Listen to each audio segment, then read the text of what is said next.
uso yung sa kasabihan, di ba? Nagiging joke of the tongue, moderate the greed. Yan ang nagiging usapan. Kaya tayo na mag-usap pa. Well, I don't think, sa totoo lang, we can moderate the greed. And that's what of the dangerous attitude about money. When I say attitude po sa Tagalog ay ugali. Ano po yung ugali? Ang ugali ay isang bagay na yung ginagawa na hindi ka na nag-iisip. At marami tayong masasamang ugali pag tungkol sa pera. And one of them is greed. In Tagalog is gahaman. Ugali. Sakit. Diba? Okay, tumingin sa akin, hindi po ko yun.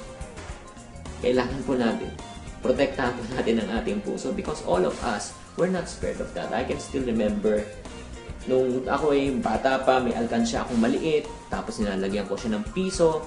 Pag pumuno na, bibilangin ko siya. Akala ko tuwing binibilang ko siya, dumodoble. Actually, hindi pala nangyayari yun.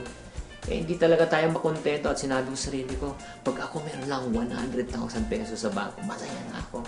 Alam niyo kapatid, na nagkaroon ng 100,000, ano naging reaction ko? Kulang.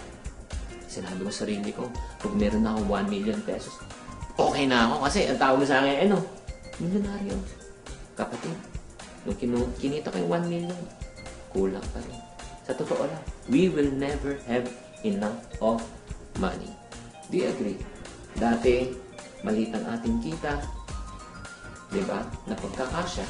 Pero ngayon, lumalaki yung kita, nagkukulang na, nagkakautang pa. Habang lumalaki ang kita, lumalaki ang problema, lumalaki ang gastos. So, if we don't arrest the word called greed, we will definitely be in trouble. Itong katanungan, Chinky, sige, gusto kong ma-arrest yan. How can we arrest the word called greed? All we need to do, ladies and gentlemen, is ask this question called, how much is enough? Magkano lang talaga ang kailangan kitain? Over and above that, I should not exert any more activities. I should not exert any more time in order to make more. So friends, in order for us to moderate our greed, I suggest ask yourself this question. How much is enough? Magkano lang talaga kailangan mong kitain? At kung may excess ka pang gustong kitain, not at the expense with your time with your families and with your loved ones.